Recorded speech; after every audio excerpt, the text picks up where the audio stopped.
All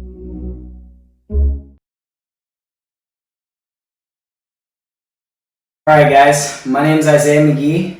This is my boy Sean. What's up, guys? How we doing? So today we're going to talk about victimizing. So how did you word it again, Sean?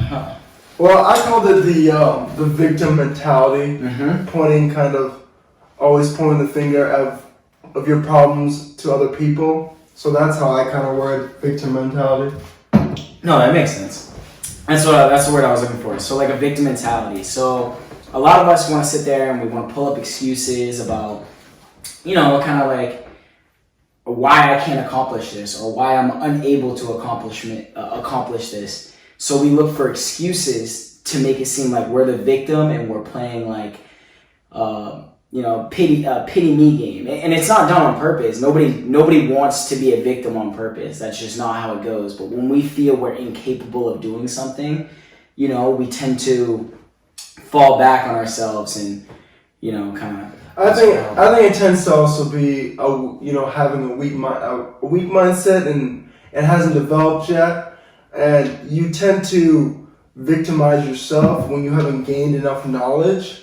So you always feel like, oh, everything is against me. Mm-hmm. But when you obtain that knowledge, and because knowledge is power. Yes, for sure. So when you obtain that knowledge in that specific area or skill that you have, that's when you kind of free yourself of that burden of feeling like a victim. Mm-hmm. And I think the victim mentality plagues African Americans a lot. Oh, for sure. I do believe that, there's been problems caused by, white Americans, but I think that, in my mindset, that happened so long ago.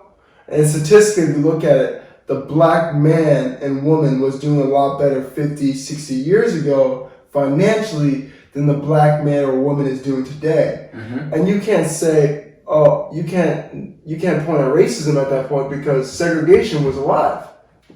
Very much so. So now all of a sudden, we have integration, we have commingling, and you're telling me that we're not doing better? Okay, why aren't we doing better? And I think a lot of black folks want to point at the white man rather than let's point at ourselves. I think we have a very low graduation rate. Mm-hmm. And as we just said, education's power. Correct. Yep. What do you think? So I would agree. I mean, I would say the most important piece to it all is education is definitely power, but know what you're educating yourself on. Mm-hmm. So, I mean, anybody can go to school to, people go to school to be doctors, lawyers, nurses, all types of different things. But to really put it in this perspective, to go to school is not so much of what I feel like you're talking about. I feel like it's more about being educated in what you want to do in your life. And I feel like a lot of us use our past and use our, where we come from and our background and where we're raised up as an excuse. Or a leash to hold us back. A leash to hold us back from being able to be educated and be smart. Because the information is out there. Yeah. I mean, for instance, like when I started to jump into real estate, right? I was never taught anything about real estate, the tax breaks, the financial return on your investment that you get from real estate. I was never taught that. But the decision I made to go out and do the research and figure out that there are tax breaks, go out and give it a try and actually, enjoy the benefits from it, have been really, really honestly amazing. I think we live in, it's weird, I think we live in the best era in human history where information is super attainable, but the issue is that we're given so much fluff that we get distracted very easily. Social media is a great tool to figure out education and figure out, cool, wonderful stuff, but it's also super, super easy to get distracted by it. Sean, and I feel like you hit a hot spot because it's that victim mentality. It's so easy to go back and be like, well, I wasn't raised the same way you were raised. Well, my parents weren't from where your parents were. I don't think we've realized as people how many people out there that are very successful. We have very successful blind people. We have very successful people who have, you know, 1 to 2 limbs. I mean, there's people who go in the gym who, you know, don't have any legs but are sitting there working their upper body and getting up every morning. So what's your excuse not to get up and go to the gym? There's people out there doing it every day, but we sit there and we come up with all these excuses on why we can't do something, and we blame our past, we blame our parents, we blame things that are out of our control. Politics is a huge one. Yep. People, like, I respect anyone's viewpoints, you know, Democrat, Republican. I respect your viewpoints, but a lot of people, you want to hold on to that identity of being a Republican or be a Democrat to not fix their lives, or they want to use the government also to fix their lives. Mm-hmm. When the government ultimately is, in my viewpoint, the government is just around, which I would love it, is just to keep social order, you know, to make sure that crimes don't go rampant, you know, to make sure people are paying their fair share of taxes so we could, you know, build the roads, build the buildings, build the schools. Like, that is what the government is for. But the government wants you to go create those opportunities for yourself, because when you better yourself, get a better education, get a degree, get a certification in something, and then you build a business, you help the economy and you help others. It's all right to think, it's all right to be selfish for a period of time until you can be selfless. So when you focus on the craft that you love, it doesn't matter if you want to be a plumber, electrician, because we need more of those, any trade skills. I'm not saying you have to go get a degree, but you need to have a skill from the workforce, because you're always going to be a minimum wage person. I don't care if the minimum wage goes $15 an hour. For me, if your minimum wage goes up, then that means my pay's going to go up, or that means that you guys just get billed more for goods. Mm-hmm. You know? Yeah. So at the end of the day, the separation is always going to be there. You just have to figure out and stop victimizing yourself. You need to figure out, how do I climb this ladder? What am I good at? What are the skills can I obtain? And then how do I monetize that skill in the best way possible? How do I expand it? You know, me and you both obviously do real estate. We got into stocks a lot, especially during COVID. But these skills weren't taught by us. No, I didn't learn a single thing about the stock market in school. Nope. I didn't learn a single thing about real estate in school. I promise you could go through the Westbrook school curriculum. They do not have it in any of the grades. I simply read a book or went on YouTube. That was it. It was literally just YouTube is a fountain of information. Google's a fountain of information, and then books are a fountain of information. People sit down and write things, and you pay what, $10 to get a wealth of knowledge, and all you have to do is sit and read it. So we have to stop victimizing yourself and saying, oh, I can't, or I don't have time to go to the gym, I don't have time to read a book. Then listen to a book. You listen to music, why can't you listen to a book?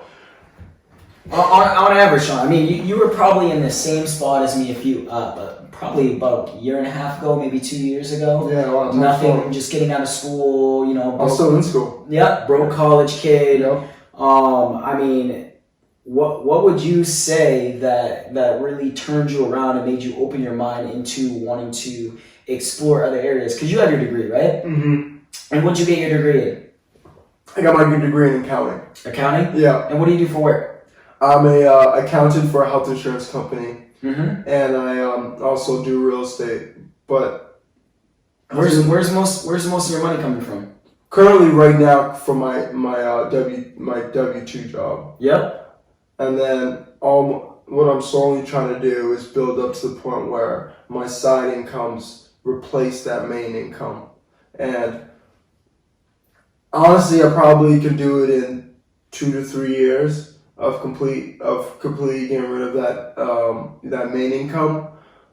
But I don't think I'll ever stop working. I might stop working in my corporate job, but I'll never stop working in general, because I wake up and need and feel to have a purpose to do Yeah. something. You know, being on a beach gets boring really quickly. Yeah. I'm not really. For sure. I can go on a vacation, but only enjoy it for like 3 or 4 days, and then be like, okay, let me just get back to work. Yeah. You know, let me get back to doing something. Gives you something to do, gives you a purpose, and yeah, I feel what you're saying. Like, so most of the money you have acquired and most of the money that you have come across, would you say that the majority of your wealth right now is held in real estate?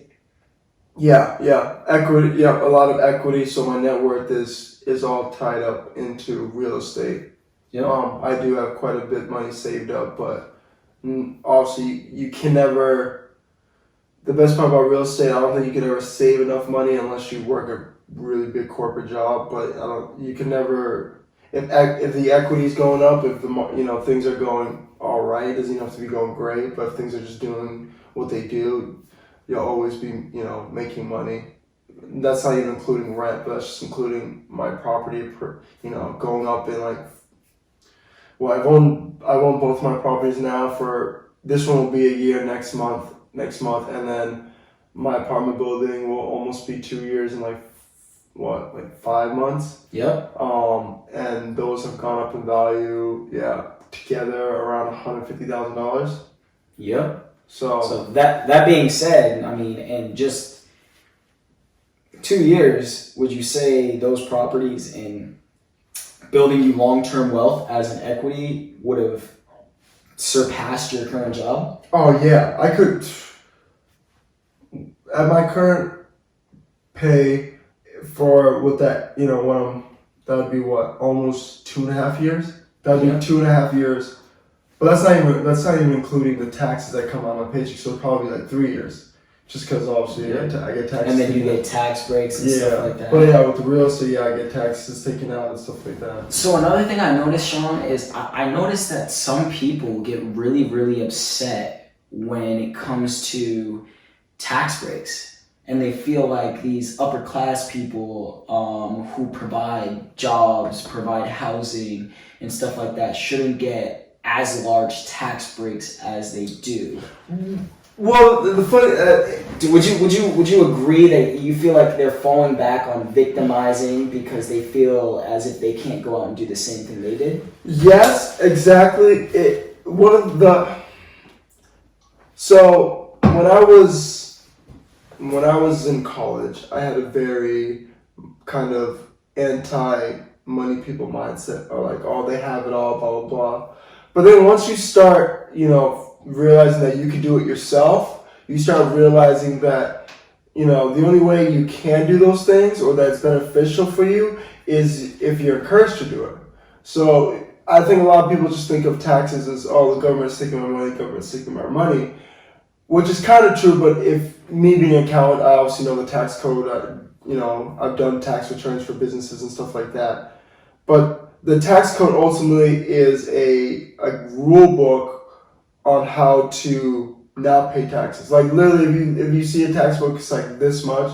These are the basic rules for taxes, and these are all the rules of how not to pay taxes. So they literally write you like, hey, if you do this, you'll get a tax break. If you do this, you'll get a tax. So it's telling you help the economy do better. So what you're telling me is that this information is out there for everybody. Yeah, the tax code is literally go to irs.com and you can download it in fucking PDF.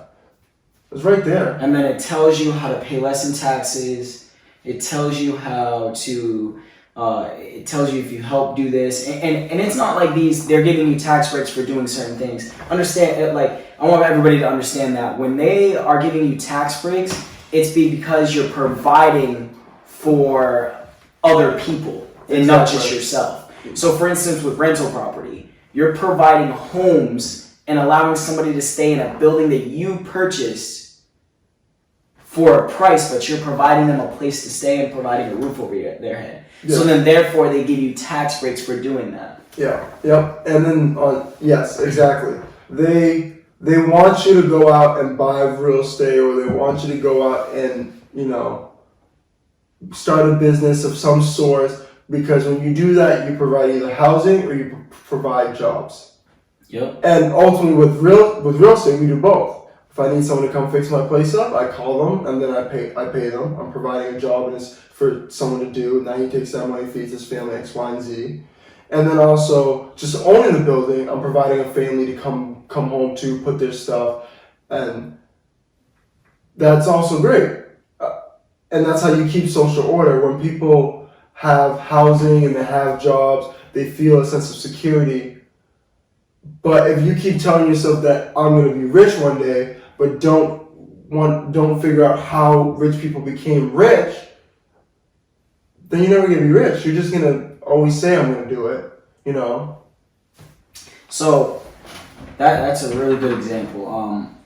Sean, so when you have, for instance, like with our apartment buildings, we do a lot of maintaining. We pay some people to maintain our property, keep track of it, keep it looking nice, right? And to make sure nothing gets out of control. Yeah. Right? So if something goes wrong, something breaks, typically as landlords we'll make a phone call and somebody will come over there and fix the property and make it so it's good. But by calling somebody and providing them with a job, by giving them money, is another incentive to a tax break. Yeah, I get to write off that.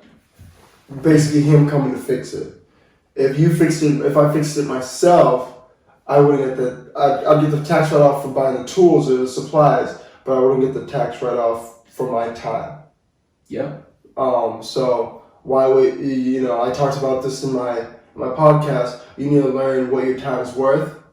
And if it's not worth my time, if I could make more money doing something else, then I'm just gonna pay someone to do it because it's just not worth my time. And plus, I'm just gonna write it off anyways at the end of the year and get the money back. Yeah. So benefiting from tax breaks it's one of those things where you need to take advantage of it. It's there for a reason. It's there because you provide jobs for other people. You provide places to stay for other people. If you work at a restaurant, if you own a restaurant, if you own a company of any sort, you pay for employees. So essentially, when somebody comes and fixes up our building, that we have an employee. We ask them to come by and fix up our properties. Yeah. Sean, what kind of vehicle do you drive? I love asking this question. I drive a 2020 Tesla Model 3. Okay. I love her. I named it Kobe. Rest in peace. So hey, Kobe. Yeah. So the reason I asked that question is because Sean, like, with your Model 3, there's a lot of tax breaks there because it's energy efficient, right? Yep. I actually got a $2,000 grant, or they gave me $2,000 after I registered the car. Yep. So on top of all the tax write-offs I get it for at the end of the year, go to my properties. And you get to write up to half of that vehicle off because you purchased it, right? Yeah. Yeah. So like that's another benefit. Sean uses this car to drive to his properties, to maintain them, to make sure they're all good, and because of that, he actually gets to use that as a tax break. I mean, it's taking advantage of what the tax codes are and actually helping out everybody else. He's driving a Tesla. He's not destroying the environment. So it's a benefit. And I'm destroying those tires with the way I drive. But like, it makes me laugh sometimes because I look back at myself and I look at this victim mentality I had for a while, Sean. Like, I remember looking at people and being like, okay, well, like, your parents have taught you well. Your parents have got you through school, they helped you with these loans, and they paid for this, they paid for that. They gave, like, I look at that mentality as like, yo, you're so fortunate. Yes, they're very fortunate. Yes, they got a head start on you. Oh. What's stopping you from doing that? There's nothing stopping you from going out and getting your own car. Like, I remember, for example, like, Sean, like when I was working and I had to pay for daycare, man. Daycare's really expensive. Yeah, you have the 2 kids. Yeah, $1,400, bro, a month, bro, for daycare. It's insane, right? So this was before I owned my property. This was before everything else. I mean, I was in school and I was using part of my grants and my like my loans that I was taking out to help pay the daycare in advance for like 3 months while I go to school. Right? So like living like broke kid in college, really eating ramen noodles, bro. Like, so I was paying all this, but then I was like, I got to a point where I'm like, man, like, okay, I'm going to school, and I'm like, I need a job. So I got a job, and then I started making money, and then I got an internship. Like I wanted to be a paralegal, so like I started looking for internships, and I find out like that paralegals really don't make that much money. No. So like I'm like, man, like this is crazy. Like I'm about to be in all this debt to really like fight to get out of it. Like right off the rip. Like I'm like, yeah, hit me with quite a few $1,000s worth of debt, and then try to dig myself out of that hole. It made no sense to me. So like I'm like, okay, like I'm gonna stop going to school for a little bit. I'm gonna try to pay off some of that debt, and I'm gonna try to pay for college as I go. Mm-hmm. That was my mentality at first. Then I got another job, and then I'm working 2 jobs, and I'm starting to finally get ahead. I'm starting to save a little bit. I had already paid. I had already been paid. Daycare ahead of time. So I was good for like a month more, and I was able to stack a little bit of cash. But then daycare came again, and then I was like, man, like this is crazy. So like I'm like, what do I do to get ahead? I created a budget for myself.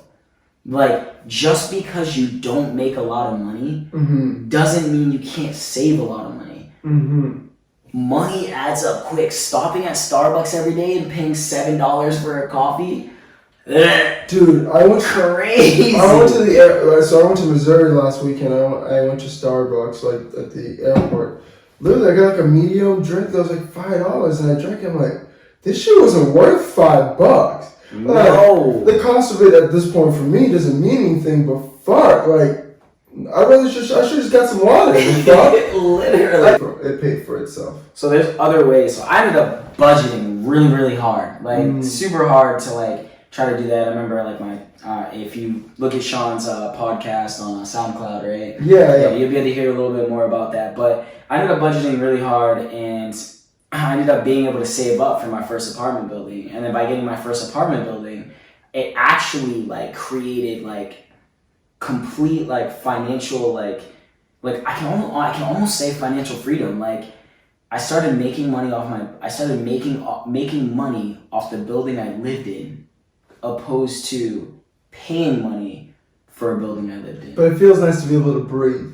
Yeah. From your liabilities, because you finally struggled long enough where you invested in yourself with the apartment, and that apartment says, okay, you worked hard. Let me give you a slight break. Let me give you some ease. And now with that apartment, it's paying for you. Your housing expenses are literally low to none. So now the money you do make, being a salesman, you could actually, okay, the daycare cost doesn't hurt as much. So now I can even save more money. And you're breathing now. So now you can finally take advantage of everything you wanted to do, because you're not on that wheel of just, I need to just get through the next one. I need to get to the next month. You just decided, I'm just going to bunker down. In the podcast, he says rice and beans for months. He bunkered down rice and beans for a couple months, 6 months, and then boom, now there's no more rice and beans. Obviously, kids don't want to eat rice and beans every day. But it gives you that freedom if you could sacrifice for a period of time. Some people 6 months, some people a year. But I promise you, if you could just sacrifice and stop feeling like a victim and just get what you were looking for and get over that horizon, it'll help you breathe. So now your next journey isn't as hard as your original journey. They say the biggest, most important thing that you can do to build your wealth is to live below your means. That's like the number one rule on like wealthy people. Like they all of them live below their means. Like, yes, they have nice cars, yes, they have nice things, but you gotta understand, a lot of those things are assets. If they pull up in like a Lotus, right, Do you understand Lotuses keep on going up in value? Especially if you're Like- and if you're a real estate agent and you drive to a client in a Lotus or in any nice car, you can use that car again as a write-off because you use the car, say you drive your clients around or say you do X, Y. So it's always waiting to have a nice thing without it costing you A ton of money. Yeah. No, there's So, always a way. It's all just like half the stuff they have and half the stuff that they own, they're not really paying for. It's all paid for. I mean, probably one of my favorite people to watch is Stephen Graham, or Graham Stephan. I really have no idea which way he's Graham Stephan. Graham Stephan. I was. Anyway, he's like my favorite person to watch, and he talks about how literally his Tesla. He has a Tesla video about his Model 3 and how it paid for itself through his investments, his write-offs, and everything like that. It just. The car paid for itself. It's pretty crazy how you can use that. And the funny part was that he got so much traction for that video that the video he posted of that, say, $78 a month Tesla, whatever the title was, Yep. that video then paid off his Tesla. Yeah, it's crazy. So there's so many ways out there to literally get ahead and make something of yourself, and people don't try. They just don't try. It blows my mind because a lot of people out there have amazing ideas, literally ideas that could probably change the world and that are life-changing on anybody. And you have all these great ideas in your head, but you would never apply them to paper and you never pursue them to actually get things done. Just take one step at a time. Literally one step at a time and get to where you're going. That way you can be somebody. Nobody wants to wake up in the morning and be like, man, I really want to go to this job. I'm really excited to go to this job and make minimum wage. If you do, I'm happy for you. I guess at least you're happy. Yeah, I mean, if you do, yeah. If you're doing a job that you love and you enjoy your job, I mean, whatever makes you happy, it's all about your happiness and what you want to pursue. But at the end of the day, you sign up. When you get to your job, you start thinking about retirement instantly. Everybody does.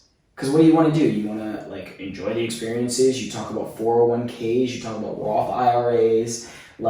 How many people have a 401k? I guarantee the majority of people that have a career and that are in a decent job have applied to get a 401k. And then there's people who were like me. I didn't get a 401k until the beginning of this year, I think, is when I first got a 401k. So I just started a 401k, but I only did it because of the match. So the match, you'd be crazy not to do it. If you got an opportunity to get into your 401k and they are offering you a match, take it. It's free money. It's free money. And at the very least, later on in life, if you decide that you're making too much money, you become a big baller because you're listening to me and Sean, because you're listening to me and Sean, then, you can take your money out and you'll have to pay a little bit of taxes on it, but it's not going to be a big deal to you because you're a baller. Facts. But you still earned extra 2% on everything that you put into those investments that they do in the 401k. I don't really know what a 401k is. I just recently jumped into, doing these videos. Sean did too. He started his own YouTube channel. I started my own YouTube channel. And we're kind of running with it, and just kind of seeing what happens and seeing where everything goes. But, I mean... Well, that should be creative. Yeah, I just want to let people know, my main goal and my main focus on my YouTube channel is to just explain to people, you're not stuck. You're not in a situation where you can't dig yourself out of. There's so many people out there struggling and being I'm so down, I don't know what to do, I don't know how to save money, I can't save anything. And the reason you can't save anything is because every time you get something, you either give it away or you spend it on something that you shouldn't. The biggest thing you could do is save for an investment. Literally one investment. I own one apartment building. There's investors out there that are really making that own multiple 10 to 15, 20, some own hundreds, that are making hundreds of thousands of dollars a month. And I have one apartment building. I think my apartment building, including everything, where the markets are and everything like that, I'm making about $3,000 a month off my apartment building.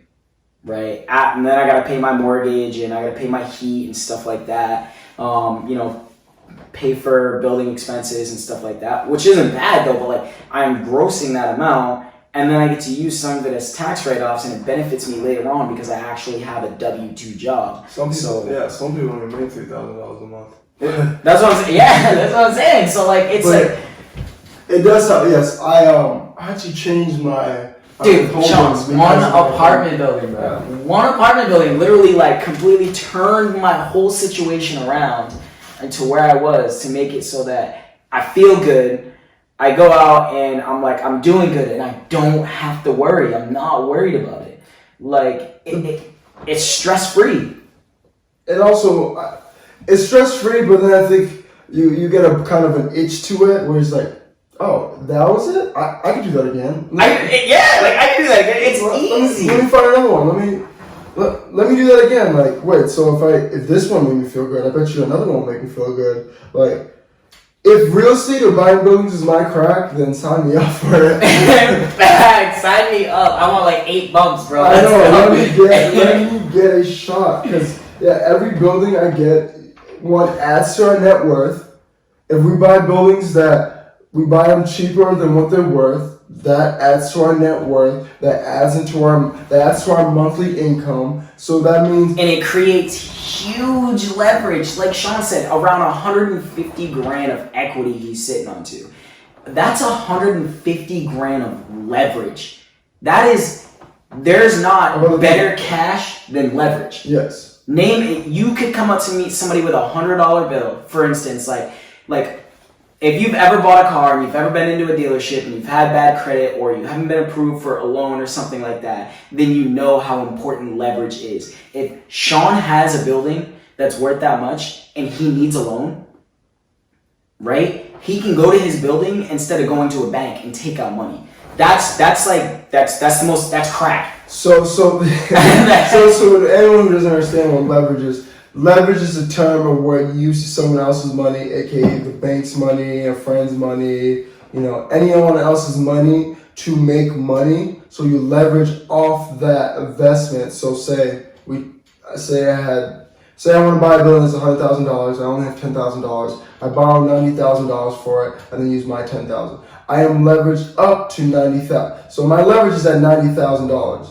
And so as that building starts to gain more, or net worth starts to go up, say 1 year the building's worth 100, year 2 it's worth 110, year 3 to 5, say by year 5 it's worth $150,000. So the market's doing really well. So now I made $150,000, I made $50,000, but only using $10,000 originally. But again, we haven't even spoke to the best part of pay down, because especially with real estate or with our rentals, is every time we pay down our mortgage, we make our balance smaller. So that means equity goes up, and that means our net worth goes up. And with us, our tenants pay for our mortgage, so they make me richer every single month. I love the first of the month.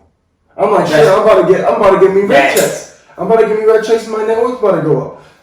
And so that pay down of that loan, if you think of a mortgage as a gigantic piggy bank, that's say you take out $100,000, you basically said, hey, I want a $100,000 piggy bank.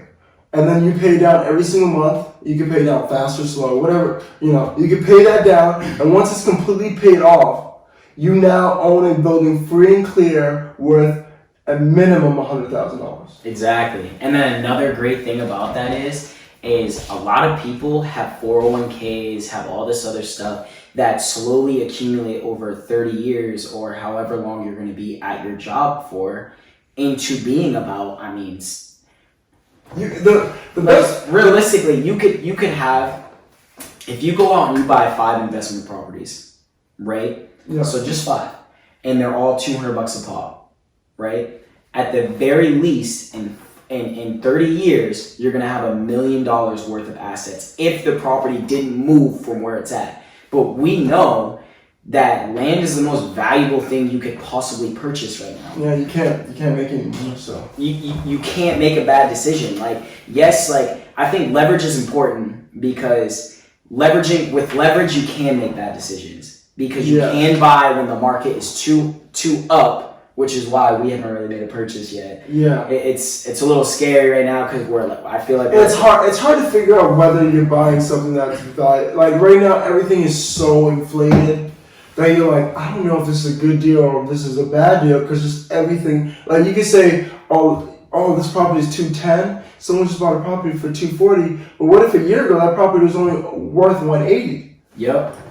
So right now, where I'm having a hard time. I still look every single day, but I'm having a hard time trying to figure out the valuations of what a property is. I think before it was much easier because the market moved gradually. Yeah. Interest rates were low, but things would gradually go up in price. So you and the market would kind of settle. Then COVID happened, and then just boom, it just fucking flames. And now it's like, I don't know what the fuck. I don't know what to think about. The I market is crazy. I made 3 or 4 bids on properties, and I was outbid obviously every single time, but like not by like a little, like before you by like 25 exactly. bro. I made a couple of bids too. I'm like, yo, this is crazy. Like I'm getting slammed, slammed. I'm sitting here like, oh man, I would love to get this property that they priced out for $200,000 for $180. I'm gonna throw them an offer. Next thing you know, the property sells for $230, $220. Yeah. Like, I'm like, this makes no sense. Like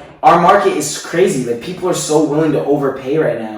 And it's just like... But the best part about that for us is that we bought before all this. And our properties are our properties are just that... Again, people in America that... When people say the rich get richer, it's the people who own assets that get richer. Correct. It's not the rich people. I mean, it has nothing to do with the rich people. Middle class people have homes. Middle class people have places. It's just they don't use their leverage. No, because they use it as just a place to stay. Like this house right here, this is a 3-bedroom. Over the summer, or actually through all of COVID, I had both of these rooms rented. So I was making almost $1,300 a month for renting out these 2 rooms. 2 rooms. So I was knocking out so basically I was living nearly for free. Also, I paid for the utilities, but it was summer. Most of it was summertime, so besides filling up the goddamn pool. Other than that, I was really living I was living pretty low, like cost-wise, because the rent I was receiving from here was paying for my mortgage, and I just paid for a few other things. But I was probably saving almost $3,000 a month. Yeah. But that's from my personal paycheck. Like correct. I wasn't that's not like I said. It has nothing to do with the amount of money that you've been touching from your assets or what your assets were bringing in. Like that money is different. Like. And it's mainly different because all the write-offs you can get, and it's like you go to, especially if you have a W-2 too. W-2 too. I meant like a W as well. So if you have a W-2 as well, then like you get to hold on to more of your cash because technically all the money that you're getting from your W-2 you're throwing into your investments. So like. You're able to write a lot of stuff off, your miles that you drive, the things that you buy for your house, depreciation, your taxes. Your interest. Like it's crazy. It's crazy the amount of write-offs you get when you own property, and you're like, okay, this is starting to make sense. This is why the wealthy are wealthy. Like. The wealthy are wealthy because they choose to be educated and go out and find knowledge and find information on how to build their wealth faster and how to build their wealth up at a rapid rate. And it's more. And the funny thing is, yes, I'm collecting $3,000 a month from my property, right? But I'm not making most of my money from the $3,000 a month because I have bills that I have to pay with that $3,000 a month.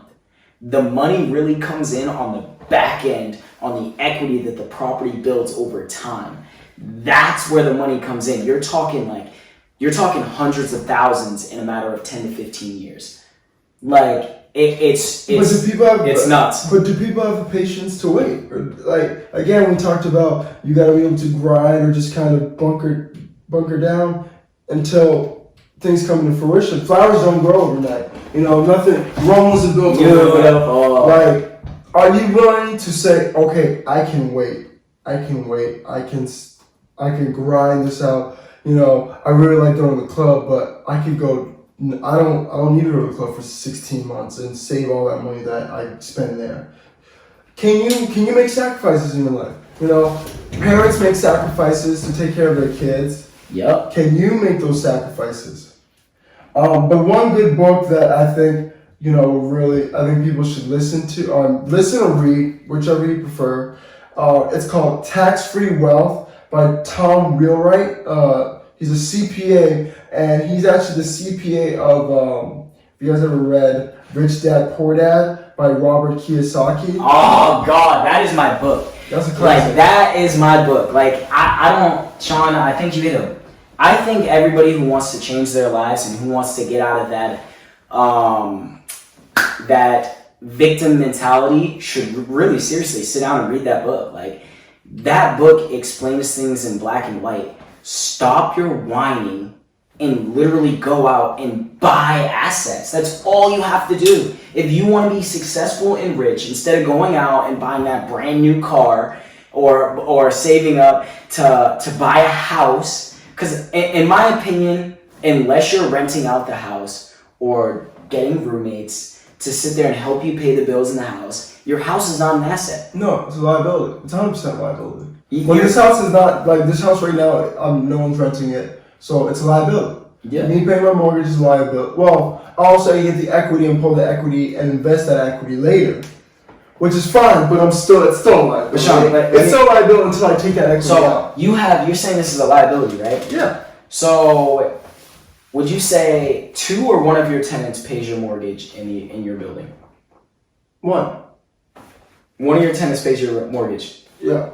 So with the other two tenants that you have, what do you do with that money? So one of them pays utilities, whatever the utilities is like. So I'm not asking for numbers or anything. I'm just saying those other two tenants, right? Yeah. That other money that you have from those other two tenants goes into your pocket, right? Yeah. 9 times out of 10, that money from your pocket is actually going to go into this building, which will probably cover this whole entire mortgage, right? Yeah.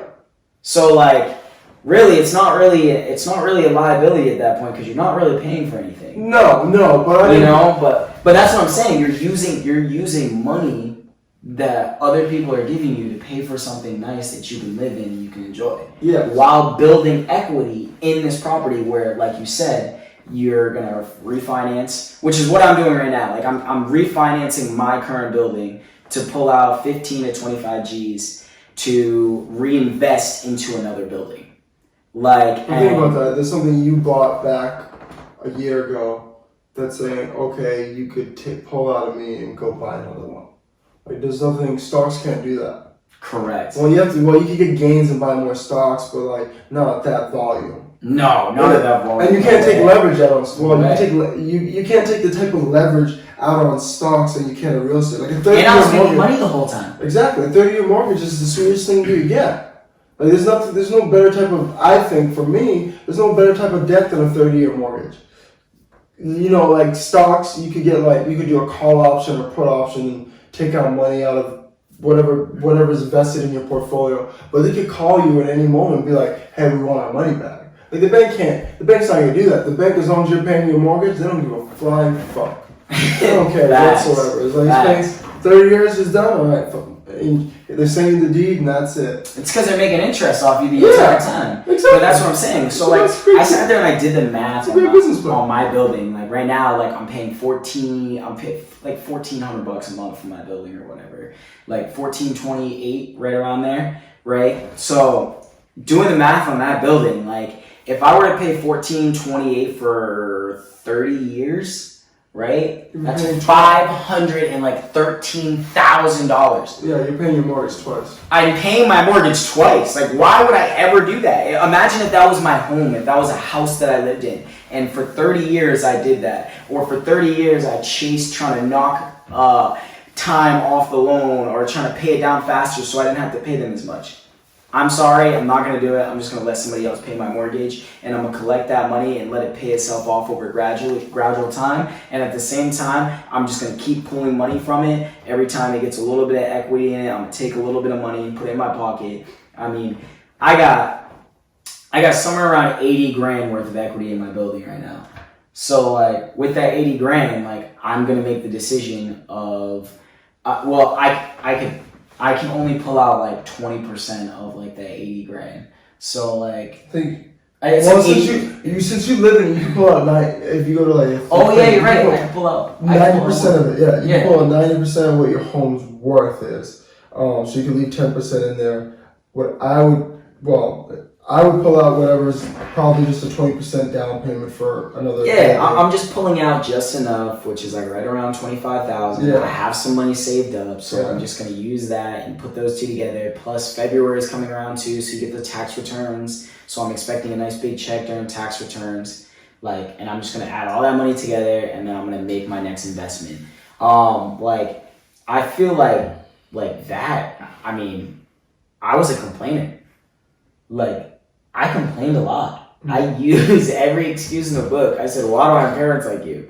Well, I wasn't raised like you. Like I came from like the ghetto, and I lived in the ghetto, and I had a hard time growing up, and I wasn't blessed. Like I am now, because of my mentality and switching it all around, I am now the first person on my bio. I'm adopted, so like I'm not talking about my adopted parents, but I'm now the first person in my family to actually own an investment property.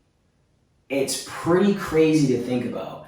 Like, I actually went above and beyond and went out and purchased an investment property. And I'm now the first person in my family to be making the amount of money I make. Like I'm not gonna go into that. Me and Sean are gonna do a video coming up here pretty soon on that. But like, it's just crazy to sit there and think about. I went from complaining to understanding that I need to take accountability for myself, and I need to go out and take steps and actions to create wealth for myself, because it's there. It's all there for us all. Like, we can all become wealthy. We can all become successful. We just have to get out of that victim mindset. Like, what are you victimizing yourself for? Like, do you think that you're incapable of being somebody great? Like, why do you feel that way?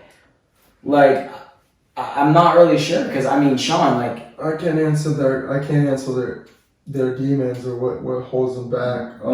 You're 2 years in, man, into real estate, and I mean, 24. my man owns a Tesla. Like, come on, bro.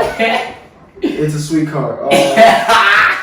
Yo, he owns a Tesla. My man is living his best life. Where you going this month? Next week I'm going to Miami. I guess Miami. hopefully that. Yeah, I'm going to Miami, and See, like, not a lot of people know that kind of stuff, and like, no, they don't understand that, like, what your money can do for you, and a lot of things. Like, I want everybody to understand the fact that money is just a tool.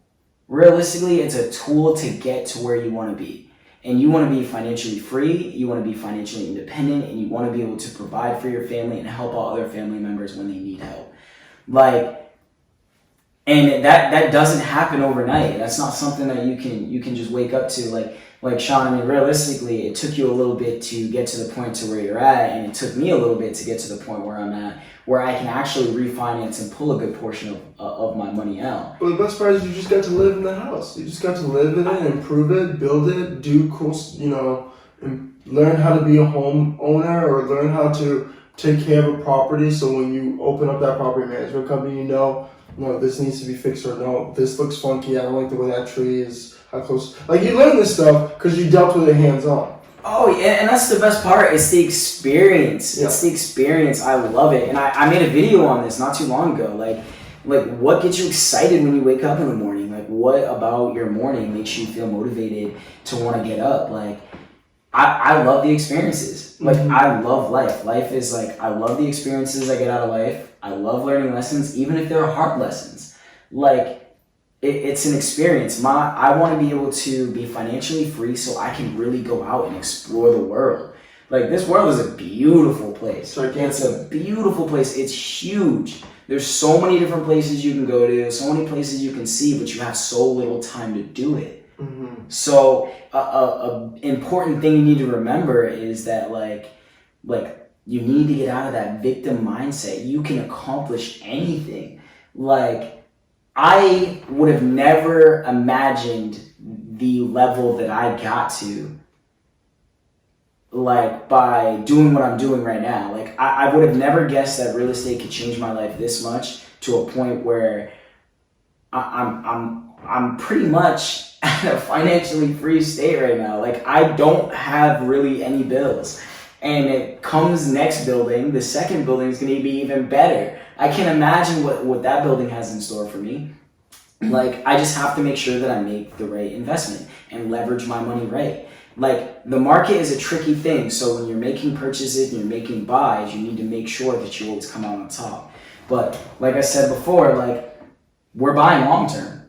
Yeah. We're buying long term. So even if you make a bad investment, it's a long term investment. It's not your money going into the building.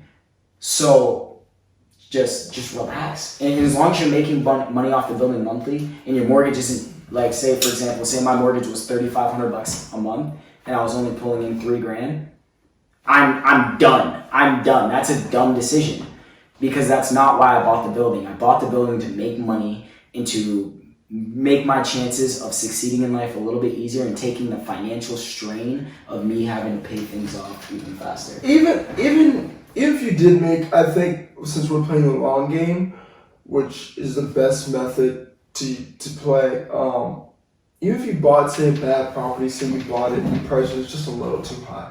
You know, say it was only worth like $200 and you paid $210 for it. So your mortgage is a little high, but if you you know, you make enough revenue from the other tenants, or you make enough money where you can pay it off. If you play that waiting game and just wait and bite your tongue until it goes up, because the market right now, the market could shoot down for us. Could go down. Say all that equity that we have disappears. That's fine. That's fine. That it doesn't really mean anything. Like, it means something on paper, and until we obviously pull it out, but ultimately it's gonna go back up, because I'm gonna keep this property and hopefully pass it out. Like all the properties I buy from here on out, like my goal is to keep them to where when I have kids, they get them. So now they're set up. I'm not gonna give them a chance to make fucking excuses. For sure. Like, hey, Papa left you all this. This is all the income you have. Now I need you to build it bigger. Now, like, if I left you with 10, I need you to double it. Give me 20, you know, or 30 or 40. So, because I gave you a platform. You can't say I didn't. You can't say you. I don't want to hear a victim mentality. And I'm definitely, like, when I have kids, I'm not gonna raise them. I'm like, don't ever say you can't. Just say how. How can I do that? How can I get that car I want? How can I X, Y, and Z? And so now, okay, there's tons of ways you can do it. You can save money. You can do this, but let's figure out a way that benefits you long term. That was in Rich Dad Poor Dad, that how thing. Yeah. It's like if you can't afford something and you want it, don't say I can't afford it. Say, how can I afford it? Exactly. How can I go out and make that money? How can I sit there and become that? Because if you say I can't, it creates that victim mentality. You already gave up. You've already quit. You've already threw in the towel and said, I will never have that and I'll never become successful. If you want to become a multimillionaire, how do you become a multimillionaire? I remember how I got into real estate. I was Googling how to be a millionaire. I was sick of working 2 jobs, and I was racking in a little bit of money, and it was nice being able to save all that money. But I was seeing all these things, like I was looking online, like how to make more money. A lot of stocks came up, and that's what I was getting into. I started investing in stocks, and I ended up losing money. I'm gonna get out of college with a degree, make a bunch of money, become successful, and be a millionaire because of it, right? Name one person. I want to see in the comments, like, if you guys got like if you guys can find somebody who works a normal job and has one source of income, right? That made them rich. One source of income that made them rich. I bet you anything you will not find that. You will not find one person with one source of income that is a millionaire. That doesn't exist. Millionaires have multiple streams of income. They have at least five. At least five. Like it's crazy. You can have a high-paying job. You can have a single high-paying job, but when you have that type of money, you obviously can afford to have the right advisors, and they'll tell you you can't just have this one. And you start to realize, like, what if, say, you're a plastic surgeon and you make, say, $1 million a year. Yep. You're a plastic surgeon. What if one day I break my arm or something and I can't do surgery or something like that, or I lose a finger or whatever the incident is? You realize. But the thing about a plastic surgeon, like, unless you own your own practice and own your own business, you work for somebody else. You're making somebody else more money than you're currently making. What are you doing? Like, what? But my point is, like, you start to realize that, like, I need to be able to get to the point where my money makes money, because your money will always work harder than you. Correct. Because my money doesn't go to sleep. If you really think, like, rent, technically, if you break up rent payment every single day I make a small amount of the rent payment every single day, money working hard, and then the stock market, when it goes up, I make money. I make, like, when I'm asleep, because I have stocks that are, in, say, Japan or whatever. Your money will always outwork you. Yeah. And they talk about, I think there was a Netflix special about kind of capitalism, and how the reason why the rich always get richer is that the money, like, once you get to a certain point in wealth and build a certain amount of money, Your first 100,000 is the hardest to make. but the thing is, once you get that money, it's so hard it's more difficult not to make money than it is to make money, because your money just, obviously, the multipliers become bigger, compound interest becomes bigger, and it just snowballs. Like when you put a tiny snowball down a hill, like, at first it's slow as shit, but once it picks it up and really collects itself, there's literally nothing that's gonna stop it. Nothing that's gonna stop it until it destroys something. But, like, gravity will take your money and you will go flying. But you have to have that discipline just to save and build and invest that first 100 to a million. Because then once you get to that point, now the money's like, okay, I got you. Just put it somewhere. Put it somewhere to do some work. Put us in, like, AT&T or something, where we make Five. where you get a 7%. Is it a 7 or 5% dividend? I think it's somewhere around there. Like you put your money into AT&T, you put $100,000 into AT&T at a 7% dividend. Like, oh my gosh, $100,000, 7% of $100,000. That's amazing. Like, that compound, like, it's just gonna keep getting bigger and bigger and bigger, and then the next thing you know, you're up to $500,000, and then you take that $500,000 and you throw it into something else, and then it gets bigger. I bought my building, right? For literally, I put down like $7,000 something on my building. Yeah. And now my building is holding $80,000 worth of equity. In the meantime, paying me about $3,000 a month off $7,000. Like, talk about some like compounding right there. Like, I also want to kind of point out or state that, like, there's only a few good investments in the world. So I want people to kind of steer away from those YouTube kind of. If there's a YouTube ad that's saying that's gonna make you millions of dollars, please don't buy the course. It's like, literally, there's only, like, if you look at a millionaire, there's literally three ways that he became a millionaire. Three ways. He either bought stocks of other businesses, hit the right business and became a millionaire from it. It happens. He started a business. Yep. AKA Facebook, Google. They just, a bunch of friends started Amazon, or real estate. Those are the only three ways to make money. You could be a millionaire with a good, decent job for if you work with, work, save your money, go to work, save your money, go to work, save your money, give your job the majority of your time. You give them the majority of your time, and you're gonna be given the person who gets taxed the most are people with W-2 incomes. We do not get taxed as much because we have investment property. So every time I pay out taxes in my paycheck, it's literally just kind of a few. It's kind of because obviously we make money for our rental property, so technically we're supposed to pay some taxes on that. But we get so many deductions and so many tax breaks that we never pay taxes on that. So the lion's share of people. If here's another book called The Four Quadrants by Robert Kiyosaki, where he talks about there's 4 quadrants. If you are an accountant, like accountant, there'll be kind of there's a working class, the the I for investing class, and there's 2 other quadrants or B's, the business class. So there's 4 different ways to make money, and he explains and breaks down each one of those quadrants and why you want to be in a certain quadrant versus other quadrants, because the worker pays the most in taxes, flat out. You'll flat out percentage-wise will pay the most of your taxes if you're a worker, if you work a W-2 income.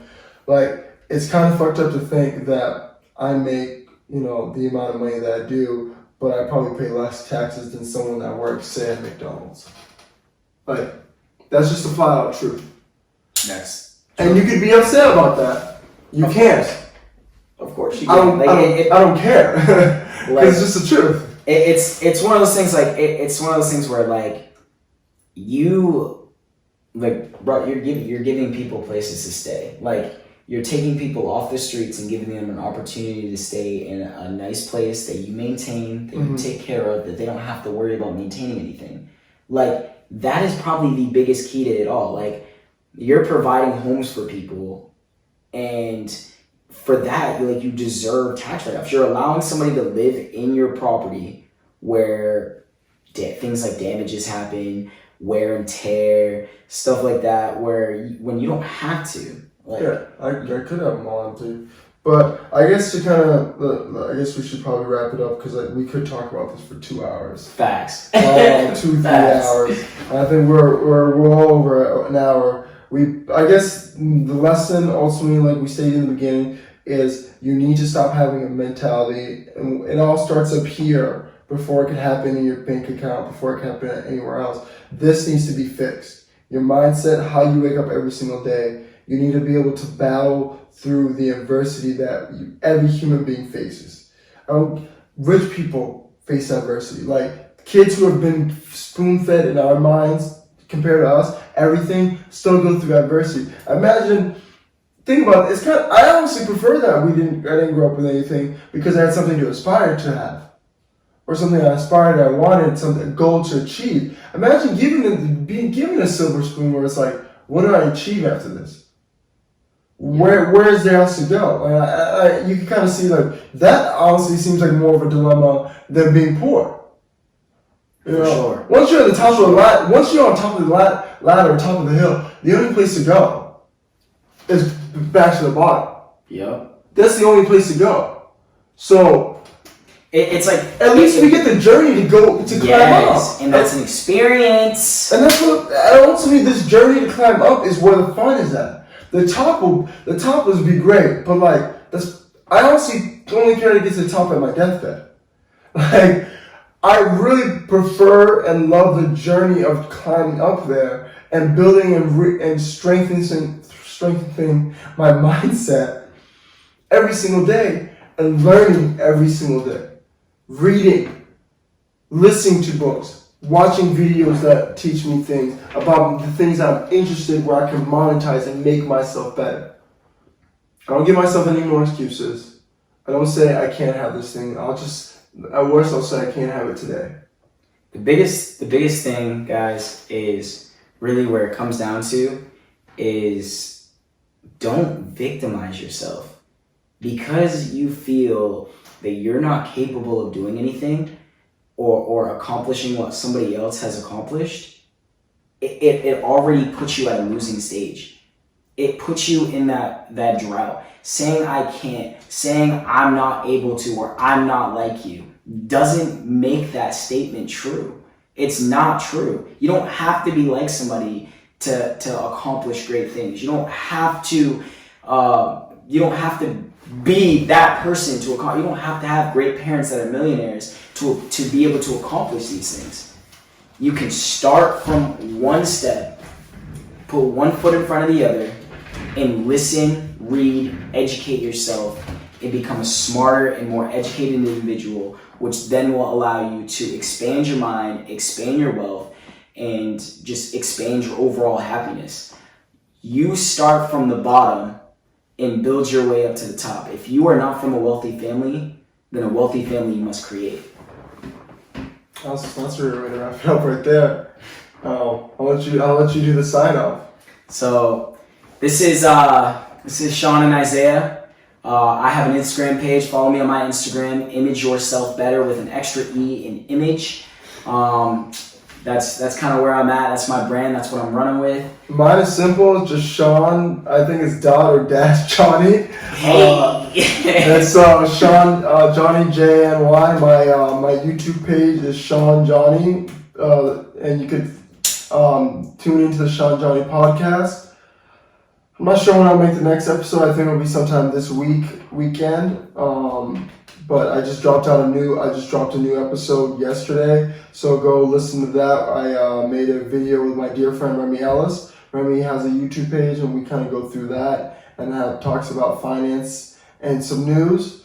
So thanks for listening to me. Yeah, appreciate it, guys. Follow me on my YouTube channel too. It's Isaiah McGee. It's pretty simple. ISAIAH MAGEE. Beautiful. It's very easy, very simple, guys. Stay up, stay positive.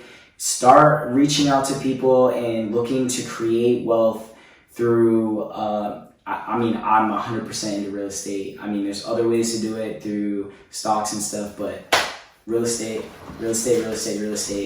Property is never going to completely depreciate into nothing. Land is always needed. Thank you guys for taking the time out of your day and watching us. We appreciate your support. Peace out.